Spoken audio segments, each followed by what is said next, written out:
గౌరవనీయులు సోదరులు పవన్ కళ్యాణ్ గారికి కూడా మాట్లాడవలసిగా కోరుతున్నానండి.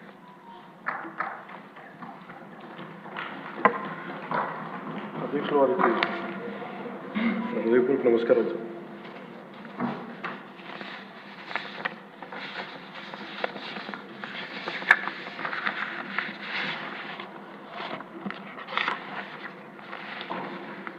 గవర్నర్ గారి ప్రసంగానికి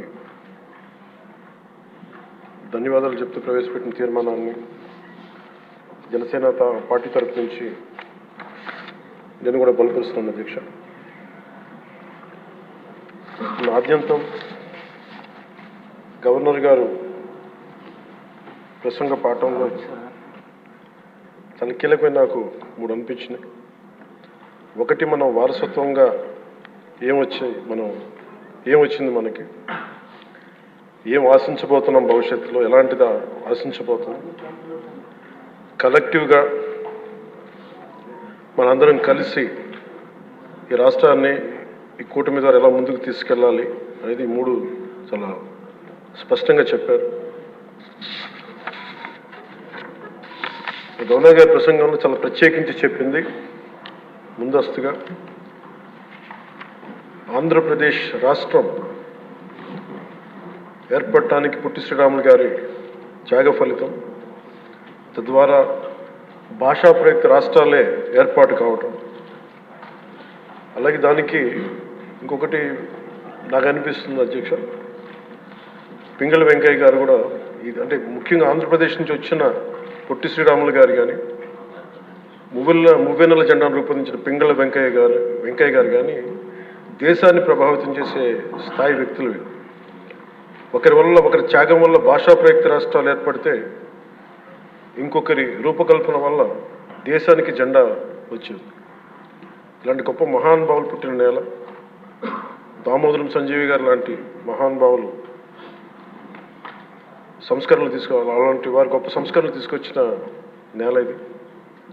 పివి నరసింహారావు గారు, అలాగే శ్రీ ఎన్టీ రామారావు గారు,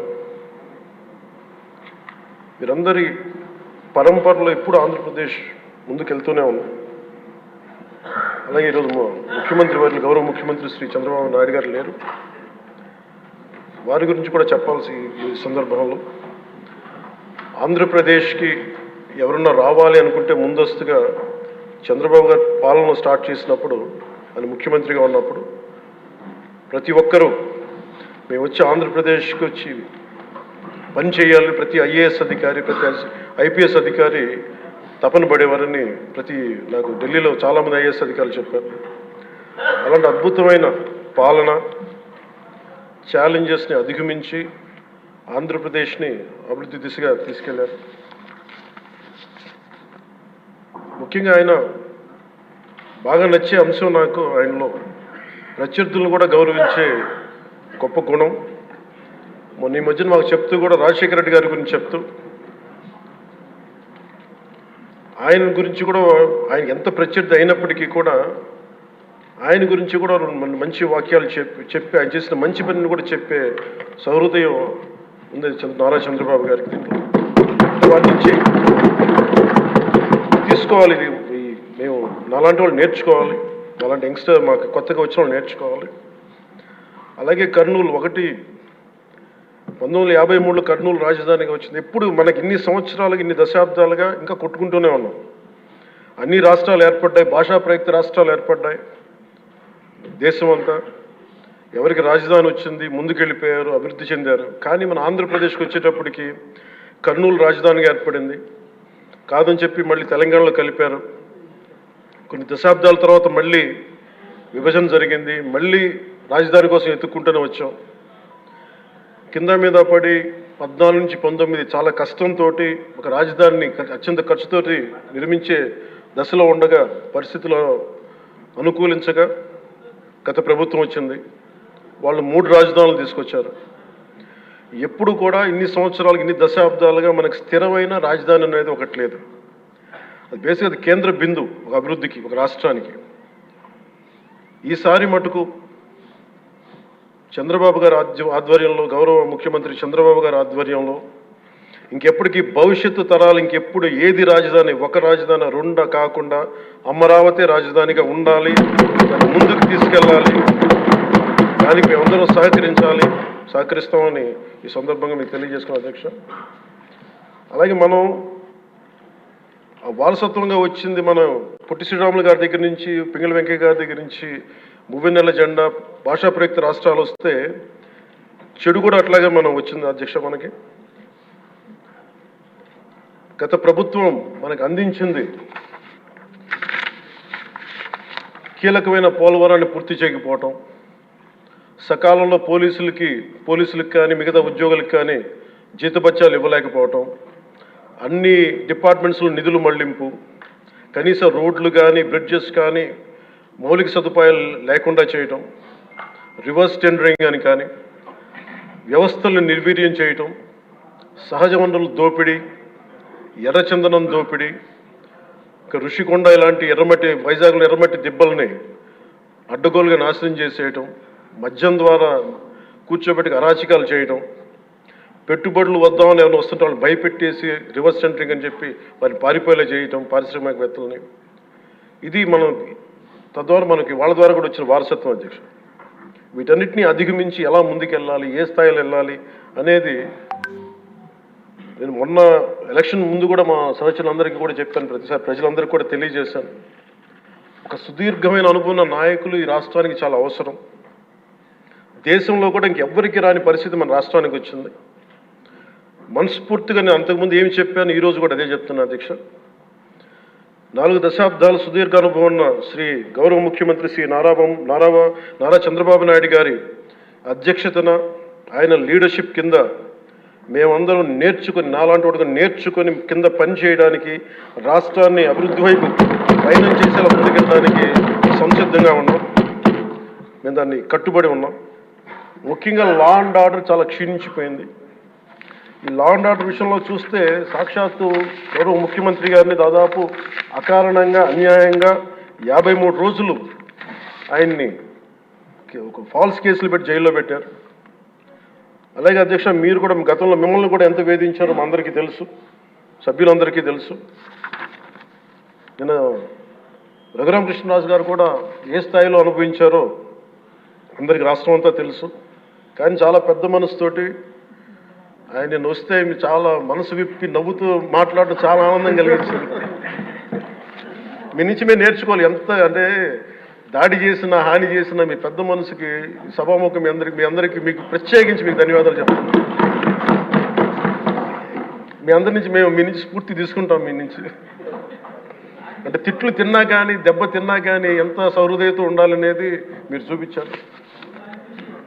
ఇంకొక యాంగిల్లో శ్రీ నారా చంద్రబాబు నాయుడు గారు నిన్న కూడా చెప్తా ఉన్నారు, వాళ్ళు మన మీద దాడులు చేశారు కదా అని చెప్పి ఈ రోజున మనకు 164 సభ్యులు ఉన్నారని చెప్పేసి, 21 మంది పార్లమెంట్ సభ్యులు ఉన్నారని చెప్పి మనం కూడా అలా చేయడం సహేతుకం కాదు. మనం యాజ్ పర్ సిస్టమే వెళ్ళాలి. నిన్న కూడా చాలామంది సభ్యులు మా మీద దాడులు జరుగుతూ ఉన్నాయి, మా మీద బెదిరిస్తున్నారు, ఈ రోజుకి ఓడిపోయి కూడా ఇంకా మన కూటమి సభ్యులందరి మీద బెదిరిస్తున్నారు అని అంటే చంద్రబాబు నాయుడు గారు ఒకటే చెప్పాను, మనం అలాంటి వాటికి నేను విరుద్ధం. మీరు అలా కనుక కాదు, సిస్టమ్ని కాదని కనుక మీరు చేస్తే మీరు నాకు దూరం అవుతారని చెప్పి చాలా స్పష్టంగా చెప్పారు. అది నాకు కూడా చెప్పారు, అది మీకు కూడా వర్తిస్తుందని చెప్పి ఖచ్చితంగా చంద్రబాబు గారు చెప్తాను ఈ దృష్టిలో ఖచ్చితంగా దాన్ని ఒళ్ళు దగ్గర పెట్టుకుని మేమందరం ఉంటాం sir. Will take your guidance very seriously and committedly sir.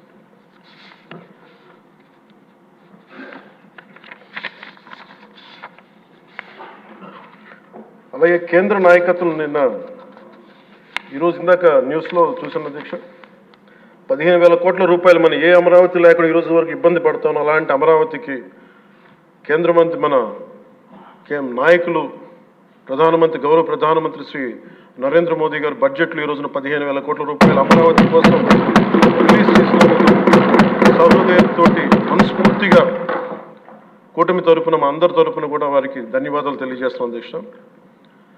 To Honorable Prime Minister Sri Narendra Modi ji, we are grateful to you, sir, for releasing the funds and will be eternally indebted to you, sir.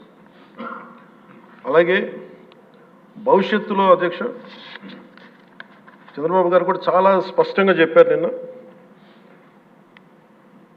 ప్రభుత్వంలో భాగస్వామ్యంలో ఉన్న కార్యకర్తలు కానీ మా సహచర ఎమ్మెల్యేలు కానీ మీరు వ్యక్తిగతంగా ఏ తప్పులు చేసినా అది ప్రభుత్వం మీద పడుతుంది. అలాంటి తప్పులు జరగకుండా చూసుకోండి. అలాంటివి జరిగితే మటుకు నేను ఎవరైనా స్థనామనం లేకుండా నాకు వాళ్ళకి సిస్టమ్ పనిచేస్తూ ఉంటుంది. అది మీరు అర్థం చేసుకోండి నేను ఏ ఉద్దేశంతో చెప్తానని చెప్పారు అధ్యక్ష. ఇలాంటి తప్పులు జరిగితే అవి వ్యక్తులు చేసిన తప్పులు పార్టీలకు కానీ ప్రభుత్వానికి కానీ చెడ్డ పేరు రాకూడదు. దాన్ని ఎలా హ్యాండిల్ చేసుకోవాలో జనసేన పార్టీ తరఫు నుంచి నేను మా వాళ్ళందరికీ కూడా ఒకటే తెలియజేశాను. మీరు వ్యక్తిగతంగా కనుక ఏదన్నా చేసి అది కూటమి ప్రభుత్వానికి ఇబ్బంది కలిగితే నేను వారిని వదులుకోవడానికి సిద్ధంగా ఉన్నానని చెప్పి చాలా స్పష్టంగా తెలియజేశాను అధ్యక్ష. అది మీరు ఇసుక విధానాల్లో కానీ మైనింగ్ విధానాల్లో కానీ ఏ రకంగానా సరే గత ప్రభుత్వం చేసింది కదా మేము కూడా చేస్తామని ఎవరన్నా నాకు జనసేన పార్టీ తరఫు నుంచి ఎవరన్నా సరే ఉంటే వారిని నియంత్రించే బాధ్యత, వారిని సరిచేసే బాధ్యత మేము తీసుకుంటాం. అలాగే చట్టపరమైన తప్పు జరిగితే చట్టపరంగా ఎలాంటి చర్యలు తీసుకోవాలో అది మాకు కూడా అప్లై చేయండి. నాతో సహా మేము తప్పు చేస్తే నాతో సహా ఆ చట్టాలు నాకు కూడా అప్లై చేయండి. ఎవరు దీనికి అతీతులు కాదు. దీనికి ముఖ్యంగా ఈ 5 సంవత్సరాల కాలం ఇది హాలిడే కాదు ఎవరికి. మన ముఖ్యమంత్రి గారు కూడా చెప్తా ఉన్నారు, ట్రాఫిక్ జామ్స్ ఎంతసేపు జరుగుతున్నాయి, ఈ ప్రోటోకాల్స్ ప్రకారం సెక్యూరిటీ హ్యాజర్డ్స్లో ఎంతసేపు ట్రాఫిక్ నాపుతున్నారు, ఒక 2-3 నిమిషాల మించి ప్రజలు ఇబ్బంది పడకూడదని పదే స్పష్టంగా చెప్తా ఉన్నారు. అలాగే మన ఎస్కార్ట్ సెక్యూరిటీ వల్ల సామాన్య ప్రజలు ఇబ్బంది పడకూడదని మాకు దృష్టికి తీసుకొచ్చారు. ఖచ్చితంగా దాన్ని మా కింద అధికార యంత్రాంగాన్ని మొత్తానికి తెలియజేశాను సార్.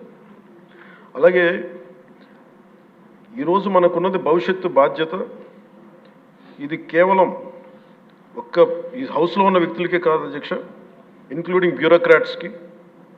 గత ప్రభుత్వం చాలా అవుట్రైట్ తప్పులు చేస్తూ ఉంటే కూడా బ్యూరోక్రసీ చాలా వరకు చాలా నిర్లిప్తంగా ఉండిపోయారు అధ్యక్ష.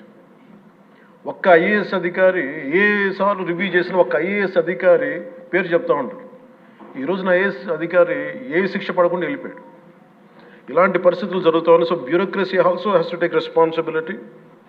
అండ్ ఆఫ్ కోర్స్ మీడియా ఏ సమస్యని హైలైట్ చేయాలి, ఏ సమస్యని హైలైట్ చేయకూడదు, ఏది ప్రజలకు అవసరం అనేది మీడియా మీద కూడా బాధ్యత ఉంది అధ్యక్ష. అలాగే సామాజిక మాధ్యమాలని స్థాయి దాటి మాట్లాడితే వారికి ఎలాంటి వాళ్ళని ఎలా పరిమితం చేయాలనేది కూడా ఒకసారి హౌస్ అందరూ ఆలోచించాలి. ఒకసారి దీని మీద ఒక విధి విధానాలు రూపొందించాలని కోరుకున్నాను అధ్యక్ష. అలాగే ముఖ్యంగా ఈ సభలో ఉన్న మా సహచర ఎమ్మెల్యేలు, గౌరవ ముఖ్యమంత్రి గారు, మేమందరం కూడా వీఆర్ ఆల్ కమిటెడ్ సార్. రాష్ట్ర భవిష్యత్తు కోసం, పునర్నిర్మాణం కోసం మేము సర్వం త్యాగం చేయడానికి సిద్ధంగా ఉన్నాం. తప్పులు జరిగితే వ్యక్తులు తప్పులు అవుతాయి కానీ పార్టీలు తప్పులు అవ్వం. సో ముగింపు వాక్యాలుగా అధ్యక్ష, మూలం మానవ ప్రవృత్తి హేతువు కానీ వాని జాతి కానీ కులం కానీ మతం కానీ ప్రాంతం కానీ కాదు. వ్యక్తులు చేసిన తప్పుల్ని దయచేసి వ్యక్తులకే ఆపాదించాల అధ్యక్ష, పార్టీలకు కాదు. అలాగే ఈ క్రమంలో తప్పులు చేస్తే విధునీతిలో ఒకటి చెప్తారు, ఒక గ్రామం కోసం ఒక కుటుంబాన్ని, ఒక కుటుంబం కోసం ఒక గ్రామం కోసం ఒక కుటుంబాన్ని, ఒక రాజ్యం కోసం ఒక గ్రామాన్ని వదులుకోక తప్పదు. అలాగే నాలాంటి వాడు కూడా తప్పులు చేసిన అధ్యక్ష చాలా నిస్సందేహంగా నాలాంటి వాడిని కూడా శిక్షించాలి అధ్యక్ష. అలాంటి బలమైన సంకేతం ప్రజలకు పంపించాలి అధ్యక్ష. మేమందరం కూడా తప్పు ఎవరు చేసినా అది మనమే దాన్ని ముందుకు తీసుకెళ్ళకపోతే నేను కూడా దీనికి సంసిద్ధంగా ఉన్నాను. నా ద్వారా ఏదన్నా తప్పులు జరిగినా, అవకతవకలు జరిగినా నా మీద కూడా చర్యలు తీసుకోవాలి. అది let it be any kind of issue sir. అది నేను నా వంతుగా నేను మీకు తెలియజేస్తున్నాను. I will be liable if I do any mistake as I uphold this as long as I hold this responsibility. అందుకని అందరం కూడా మేము దీన్ని స్ఫూర్తిగా తీసుకొని గౌరవ ముఖ్యమంత్రి శ్రీ చంద్రబాబు గారికి మీ అపారమైన అనుభవం రాష్ట్రానికి చాలా అవసరం. మేము మీకోసం అహిర్నిశలు ఈ రాష్ట్రాన్ని తిరిగి గాడిలో పెట్టే వరకు మేము ఎప్పుడు కూడా మీ కనసాయిగల్లో పనిచేస్తాం అని తెలియజేసుకున్న గౌరవ ముఖ్యమంత్రి గారికి నాకు అవకాశాన్ని ఇచ్చిన సహచర మా మంత్రివర్గానికి, సభ్యులకి, గౌరవ సభ్యులకి, గౌరవ సభాపతి గారికి, గౌరవ ముఖ్యమంత్రి గారికి మీ అందరికీ నా చేతులెత్తి నమస్కారం.